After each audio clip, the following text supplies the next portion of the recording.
As a working mum, I am trying to create a more slower approach to our lives, create a life and career and home environment and relationship with food that helps facilitate my nervous system regulation and embraces some of these slow living principles. But how do you do it? How do I do it? As a working mum, 3 little kids, 2 jobs, here are some of my top tips.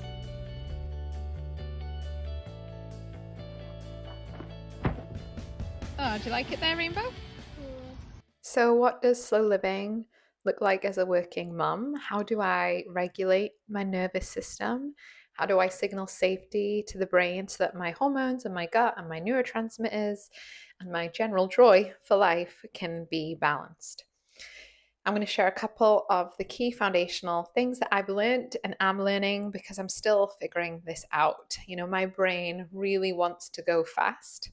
It really wants to cultivate drama and stress. And so this is something I'm learning. And slow living, especially around food and how we regulate our nervous system, has been really helpful. So this is how, as I was working mum, I do 2 jobs. I do my own business and clinics. I work for a mental health charity. And then obviously I parent my really cute kids. How do I introduce and begin to create a slower approach? So maybe one of the most annoying things that I'm going to say that you've probably heard is about having a morning routine, a morning intention, schedule, something. Now, I'm naturally a morning person. I always have been, and I have always, since I was a teenager, had a morning routine. I need it for my mental health, but whether it's just 5 minutes, like I talk to my clients about, 10 minutes, half an hour, 2 minutes, a morning routine isn't important just for the sake of having it. It's important to help you to regulate and calm your nervous system in the morning.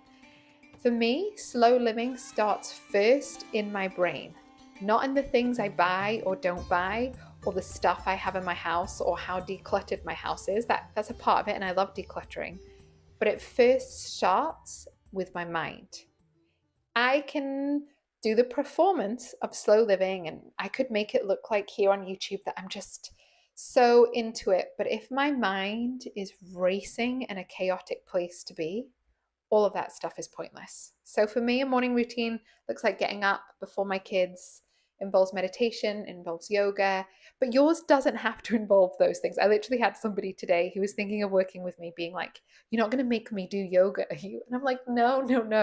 You don't have to do yoga. You don't have to do specific things. It's more about the state. Are you setting an intention for your morning? Are you regulating your nervous system? It's really impossible. Well, actually, no, that's not true. It's possible to, on the surface, have slow living. Hashtag sustainable, hashtag healthy, hashtag, slow living, homesteading, whatever it is, and not be living that in the reality or in the state of your mind. So for me, it needs to start first with my mind, not in the aesthetic, not in all the fanciness of YouTube. It needs to start first in my brain. Now, the other probably very unsurprising thing that I use to help with slow living is food. Convenience food, processed food is fast. Whole, real food takes more time. Now, as a working parent, I'm not interested in spending hours a day cooking. But even this breakfast, that porridge for my kids, taking the time to put linseeds in, to put cacao in, to put all of these other nourishing things in, it takes a bit of time and a bit of thought. And that's where, for me, it's a really helpful anchor, that food is this really helpful rhythm. We eat so regularly, and having the value and having the desire and the strategy of eating whole, nourishing food, of realizing food is medicine, it forces a slower rhythm. I don't want to eat just a cereal box and empty it into a bowl for myself. That doesn't make me feel good. It actually creates a very unproductive day for me. So if I can slow down enough to make really nourishing food for me and for my kids and for my family, that can be a really helpful anchor through the day.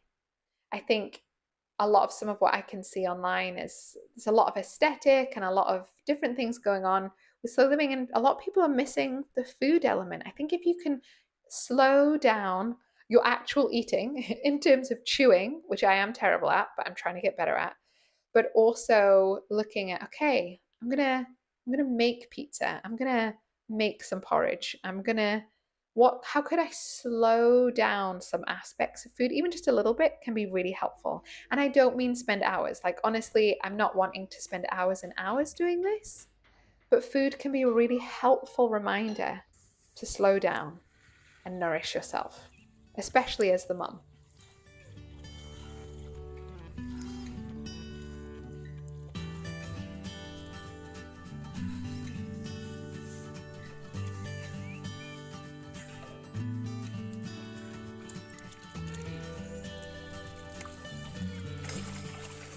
Another thing I found really helpful when it comes to slowing down and really just supporting my overall health is being really mindful of caffeine, especially from coffee, as a working mum. If I'm wanting to slow down my brain and my pace of life, adding tons of adrenaline and cortisol inducing liquids to my body and my brain definitely doesn't facilitate that. So this is something I'm always working on because I do love the ritual of coffee. I love the taste of coffee. I used to manage a coffee shop, FYI, many years ago. So this is always a bit of a balance. But at the moment, my coffee machine has decaf beans in it because I just realized, okay, if I want to slow my life down, I need to slow my brain down.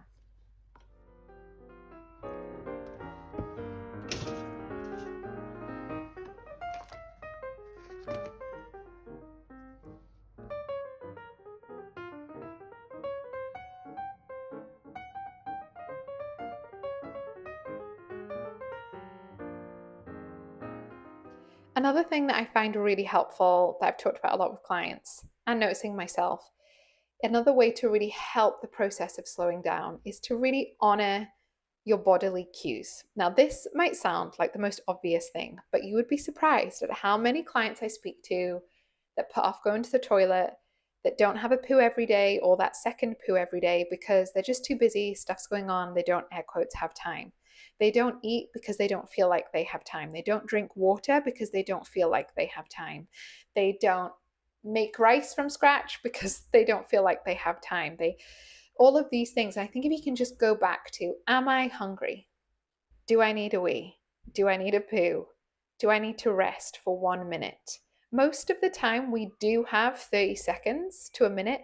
And even in the research shows that even taking something like 6 to 8 breaths is enough to shift your nervous system. That's all. So sometimes especially if you've got this really caffeinated brain, you haven't started your day properly, and I say this all from experience because I know how this feels. If I've not started my day properly, I've not set an intention, I've over-caffeinated my brain, I've eaten processed foods for breakfast, then I don't think I have time. My brain is working too fast and I forget and I lie to myself that I don't have 30 seconds. But I always have time for 2 breaths. I always have time to just take a couple of seconds. Even if I'm going from meeting, from client to client to client, I can take a breath. I have time to go to the toilet. I can make time to go and pee. I can make time to take a drink of water. And I think honoring your bodily signals and your bodily cues can be a really helpful way, especially if you feel like you've gone really far off. You're almost at that burnout, frazzled, wired, tired, and you're feeling really overwhelmed at where to even begin with your health or with slowing down or with supporting your nervous system. Listening to your bodily signals, your bodily cues, and honoring them sounds really simple, but can be really effective.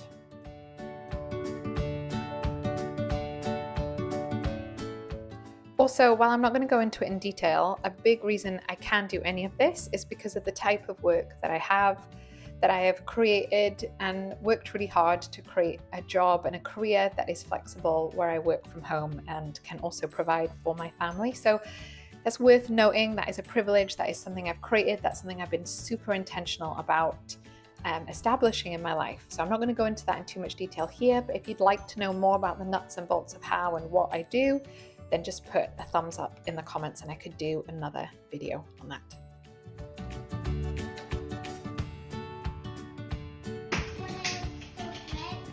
For dinner, you mean? Yeah. We've got like that sausage casserole casserole, that red sausage casserole, with the big sausage in. We've got that and some bread. Why not that? Yeah. I think we should put it here. Oh, hi. Or in the strawberries over there. Do you want to put it there? Or in here?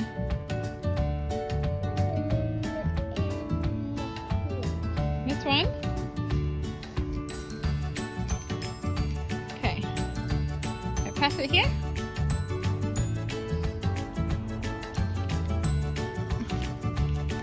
Might keep the birds away from some of the...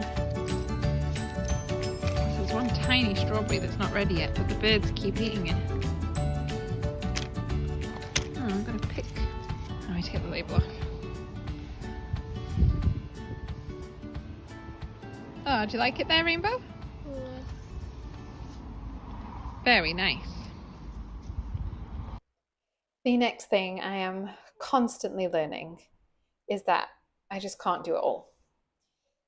This is something that I often grapple with, but is probably something that makes me the most overwhelmed. So when it comes to slow living, when it comes to just being a human in this world, it's really easy, or I get really easily overwhelmed by all the things I would love to see better, and love to improve. You know, there's stuff happening internationally, there's stuff with climate, there's food, there's plastic waste, there's my own kids, there's parenting them and trying to learn new techniques to support them individually. There is so many things that I could get very easily overwhelmed with, thinking I need to do. Even here, look, there's that plastic around the onion. I'm using also pre-chopped onions wrapped in plastic. That olive oil isn't organic. It could be organic. It is cold pressed. You know, there's so many things. Right now I'm making a chorizo and bean stew, because the week I'm recording this and this day of eating is when we're really on a budget with our food. But ideally, chorizo has loads of nitrates in. It's not the best quality meat. It's a processed meat. That's not something I want to be eating. Do you see how this can go on and on and on and on in terms of our own brains? And so something that I've learned, again, if slow living really isn't an aesthetic and it's not the way that you set up your home, or if you choose to be, air quotes, working parent or someone who works full-time in the home, it's actually about the state of your brain, then this is a really important part. It would be very easy for me just to have my mind whirling around and put so much pressure on myself to create healthy meals, to reduce our plastic waste to basically nothing, to also participate in social change and activism, to also do parenting research, to also do my 2 jobs that I also get paid for and provides for my family, to also think about the community, to also participate in the kids' PTA, whereas actually what I've learned, if slow living is really about my mind and my food, and really that's how I prioritize it currently at this stage in life. It doesn't mean other things aren't important, but if they're about my mind and my food, and I would say a little bit my external environment, I'm a fine artist by trade. My environment, the aesthetic that I'm in, does matter to me. It does. But if my main focus is on sorting out how to create more space in my brain, and sorting out how to create more spaciousness and slowness around food so that I'm using it as medicine and real nourishment, that means I need to let some stuff go. Like, for example, there's far more single-use plastic waste in my house than I would like. And I did get to the point before I had 3 kids in 2 years where I'd really reduced that. And I have had to intentionally let that go and take that pressure off. Does that sometimes make me sad? Yes. Yeah, it does. It really does. But I can't do everything at once, especially if I want to have a slower, more intentional approach and a more regulated and slower nervous system. I really can't. And that is quite an uncomfortable part of slow living and quite an uncomfortable part of some of the lessons that I've been learning. But it's one of the realest parts. As a working parent with 2 jobs, 3 little kids, and I had those kids, all 3 kids within 2 years, I've had to let go intentionally and mindfully let go of things that genuinely are important to me, and get really ruthlessly strategic about the things that are most important to me, and also the things that are going to have the biggest impact on the rest of my life. And so for me, my own brain And my own nervous system regulation is one of those things. And my own food, my own health, my own well-being, using food as medicine, having balanced hormones, healthy neurotransmitters, healthy gut health, steady, solid energy, energy to spare. Those things I realized in this season as a working parent are my most precious resources. It's my own energy, my own mental health, my own health overall that are actually the most strategic resources to invest in. And actually, there's certain things that I really care about that I need to let go of. So I think slow living, it's easy for it to look like this all perfect thing. And actually, I think it's actually more about being really strategic with what helps you the most.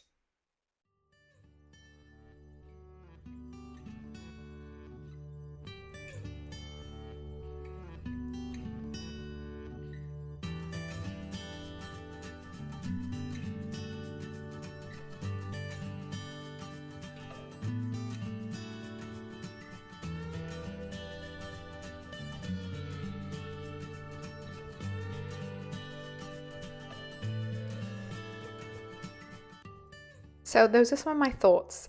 I am still very much in the process of learning how to slow down my mind and my life. I feel like as my kids get older, it'll just get more frantic, more clubs.